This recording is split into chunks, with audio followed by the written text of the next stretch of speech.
Bonjour la famille, j'espère que vous allez bien. Ici votre frère l'Afro-Canadien. Aujourd'hui, on va faire une série de vidéos. Ok, je ne sais pas sur laquelle vous allez tomber, mais je vais commencer par ne laisse pas ton partenaire venir seul au Canada longtemps.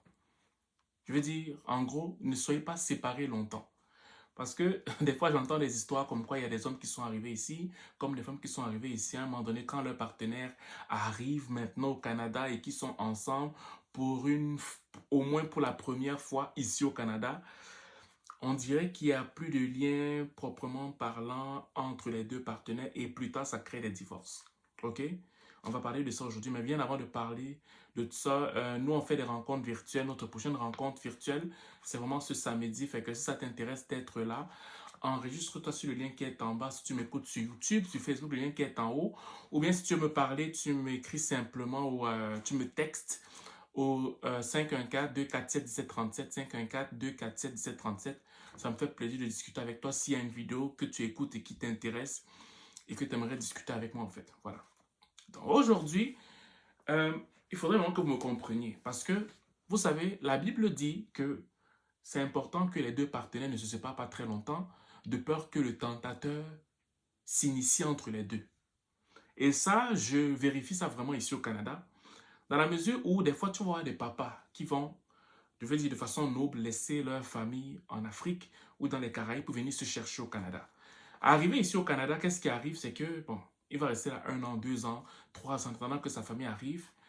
Ce n'est pas tout le monde qui va garder cette flamme avec leur femme. Il y en a beaucoup que quand ils arrivent ici, ils auront certes des aventures par-ci par-là parce que si tu crois que ton mari va arriver ici là et que genre il va s'abstenir 3 ans parce que genre tu es sa meilleure femme et que genre il ne veut rien, je veux dire il ne va voir rencontrer aucune femme. Ah, on bénit Dieu pour ça. Mais il y a très peu d'hommes qui vont tenir 3 ans sans avoir de relation. Ok? Et aussi pour les femmes, tu vas voir, ta femme va venir ici 2, 3 ans, il va rien avoir. Je sais pas. Ok. Donc pour ça, moi je te dirais que on va prendre le pire. Parce que moi, je me rends compte que beaucoup d'hommes et de femmes, quand ils restent longtemps détachés de leur famille comme ça, ce qui arrive, c'est que même quand la famille arrive souvent, des fois, il y a comme une froideur qui est installée. On ne se rend peut-être pas compte parce que les premiers jours, vous allez être content de vous retrouver. Mais après, à un moment donné, tu n'oseras peut-être pas le dire, mais tu ne reconnaîtras peut-être pas ton partenaire. Parce que ton partenaire aura peut-être rencontré des gens, hommes comme femmes, qui auront pris ta place. C'est pas pour t'effrayer, mais c'est un fait. Quand je dis prendre ta place, c'est pas que Jean il veut divorcer. Non. Je veux dire dans la place de ton cœur, l'émotion que tu avais, le lien que tu as avec ton conjoint et ta conjointe, risquait d'être pris ou prise par quelqu'un d'autre. Moi, c'est ça que je vais éviter. Oui, il peut avoir des relations sexe, tac, tac, tac, ok, ça peut arriver, mais avec le temps, quand tu vas pratiquer ça avec quelqu'un d'autre pendant un bon bout de temps, ok, mais même quand ta conjoint ou ton conjoint va arriver, tu risques de ne pas le reconnaître. Peut-être que ça va être pendant un temps que genre, oui, mais moi, en fait, je suis un homme ou je suis une femme, je peux pas rester comme ça sans avoir comme d'intimité. Fait que je vais essayer, même si ce n'est pas sérieux, d'avoir comme une relation intime avec d'autres personnes. Puis après, ça va donner que quoi après?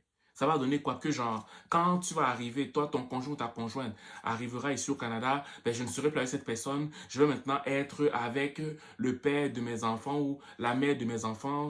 Ça va juste se passer comme ça là, en transition, sans qu'il y ait de traces émotionnelles avec les autres partenaires que tu as eus. Non, non. Donc moi, j'amène le sujet simplement pour qu'on puisse comprendre que c'est un risque. Même si ton partenaire ou ta partenaire n'a pas la possibilité de venir ici au Canada, parce qu'elle n'a pas encore les documents, les papiers ne sont pas encore prêts et tout, et qu'il faut attendre un peu de document familial, que ça arrive à une certaine période, je pense qu'il faudrait que le couple s'arrange à se voir, quitte à ce que ce soit le conjoint ou la conjointe qui est au Canada, qui se déplace constamment pour aller en Afrique ou dans les Antilles.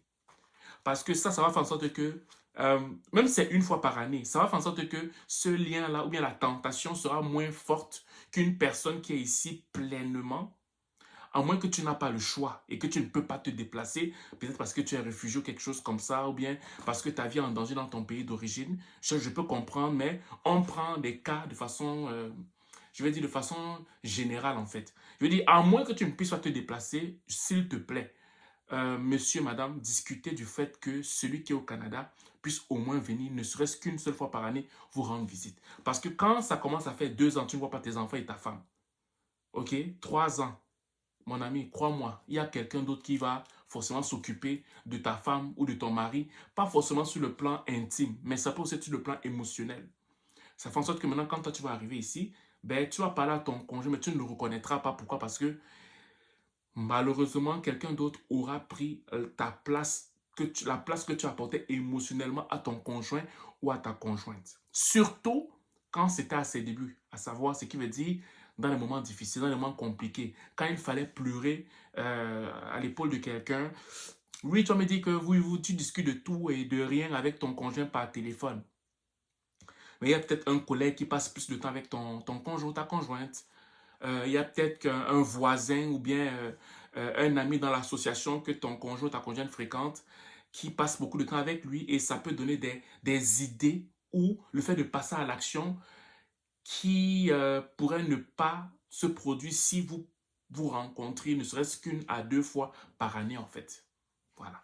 Donc moi je voulais simplement mettre ça sur la table pour qu'on puisse discuter en commentaire. Vous dites qu'est-ce que vous pensez de ça et voir dans quelle mesure on est le moins possible de couples afro-caribéens qui divorcent à leur arrivée ici au Canada en fait. Voilà.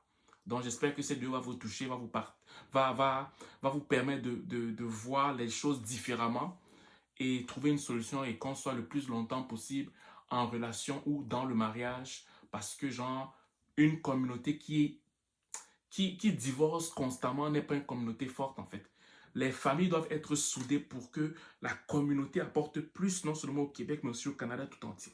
Voilà. Je suis sûr de passer une excellente journée ou une excellente soirée dépendamment du lieu où vous m'écoutez. Ciao.